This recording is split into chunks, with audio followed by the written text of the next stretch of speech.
Today is Sunday, June 15th, and this is your farm garden tour. First of all, happy Father's Day. I don't know who, but they're saying hello. We I wave. recognized him. It's somebody we know from the Legion, more than likely. Happy Father's Day. Thank you. Troy celebrated Father's Day yesterday. What did we do? We spent the day out fishing, went and tried a new lake. Yes, we're not going to tell you what lake.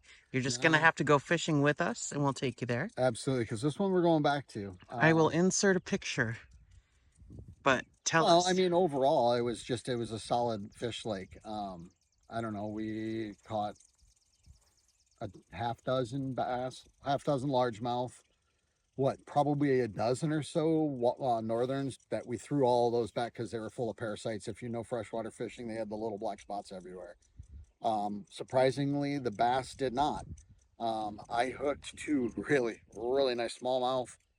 Couldn't get him into the boat. Line snapped right at the boat, unfortunately. But I did manage to do a new personal best. I landed a 24 3/4 inch walleye. Woo-hoo-hoo! On my third walleye ever. I don't fish for them. I'm a bass guy, but this one was fun. And how did it taste? Oh, it was wonderful, wonderful. In fact, it was the first fish, I think, freshwater fish that we've ever brought back to the farm and cooked.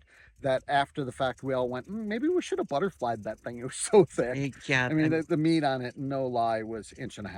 It was, yeah, phenomenal. It was a really, really good fish. We had a fresh fish fry. Literally brought them from the lake to the farm, cleaned them, breaded them, fried them, ate them.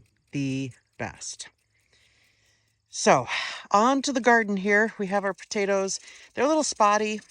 They're still coming up, though. But they are still coming up. It's weird. You've got these huge plants, and then every now and again, you got a teeny weeny little dude who's just coming through. So I think these are going to continue to fill out. Oh, absolutely. They do every year. Good news is I don't see any Don't evidence. say it out loud. Don't say it out loud. I don't see any evidence. We'll just leave it at that. If this is your first farm garden tour, you're going to have to go back and watch last year to know what we're talking about. We're not going to say it. So, corn. Very spotty. This is very spotty.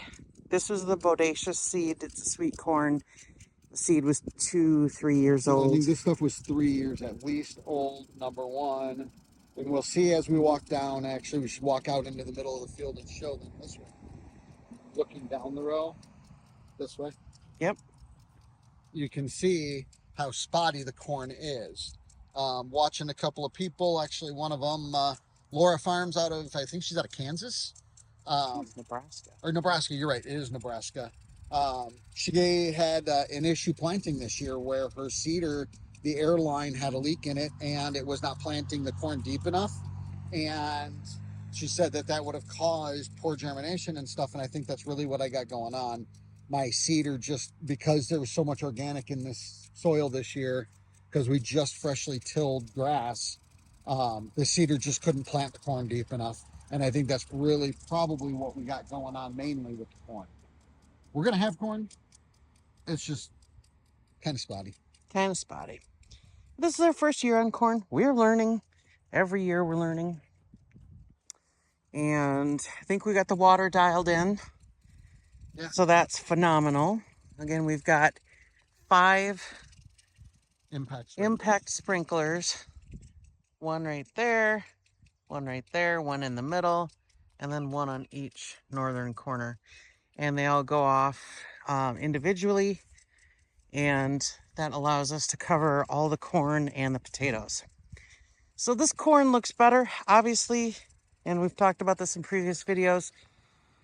We're going to have a grass issue for probably the next 2 to 3 years, just because this was freshly broken ground.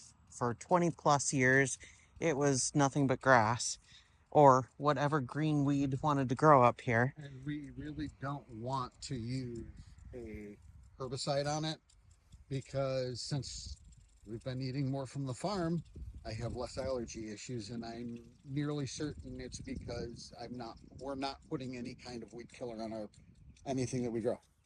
I'd rather spend the time and pull the weed or till it under than to spray it with a chemical that's going to sit in my gut forever. And so the beautiful thing about tilling it under, I mean, even though it's a pain in the you know what, and you can see the result of tilling it under, it's going to continue to grow.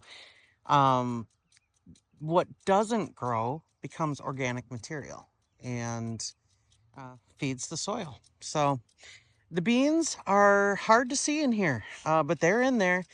And next weekend, since we've got everything planted except sunflowers so far, um, next weekend and the weekends following it will be dedicated to weeding. So yeah, we've got this whole tarp is planted. I've got a few brassicas here down at the end, and then I've got a bunch of beets and some herbs. We've got, these are the Royal Burgundy beans on both of these in between rows. And then here on the end we have peppers and Brassicas. brassicas. Yes. Brassicas. And we even have more brassicas over there. So that would be broccoli, cabbage, Brussels sprouts. Got a couple different varieties of each. And everybody in the family really enjoys them, so that's why we planted as many as we did this year. yep, there's lots of marigolds and other smelly herbs in between these to try and stave off pests. So we'll see how that goes. You skipped over a whole section. Oh, I skipped over a whole section. Well, it looks nothing like what it's going to look like in 4 to 6 weeks. True. These are the vines. So talk about the water delivery system here, if you would. So this one, we went with the dripper meters, and I have to order some more parts, but we're going to try this and see how it works. And all of these, any of the circles underneath here, we have a 24-inch round circle. That is a drip system that just waters right around your plant. And we ran them for the first time this evening, and they ran for a half an hour, and we have got fantastic penetration down inside of there with the water. I mean, as far down as you can see, I'm still wet. Yeah. And that was a 30-minute water time with this system. So I'm really pleased with it. Mm-hmm. This was a gamble. We weren't sure if this was going to work for our needs, but we're hoping with all of this. And yes, I know we're still using aerial sprinkling on the north end, but there's not really a good way of doing corn unless you really want to bury the drip tape stuff. And so the rest of it, the whole purpose on all of this is to try and bring down the amount of water we're using. Right. And the best way to do that is to put the water exactly where you want it. So these are essentially, these are drip tape, a kind of a version of soaker hose. On the underside, it's more here, commercial. Everywhere you see a blue dot is where it emits water. So this one, it doesn't emits it every 6 inches. Yep. And that does a good job. We're using that here on these 3 rows of brassicas, on our beans and on our peas. Everything up in the rows that we just showed you with the brassicas and the herbs and stuff, that's all on the same drip tape. Yep. So the beans are doing well. There's, some spots where there's nothing, but never fear, these beans will grow the full height of this fence. And then some. And then some. And then I still have some work to do here, pulling down last year's beans. And these are our snap peas. They're doing well. I'm thinking that probably within the next week or so, we might actually start to see some blossoms. So this guy I stuck in here because I needed a trellis for him.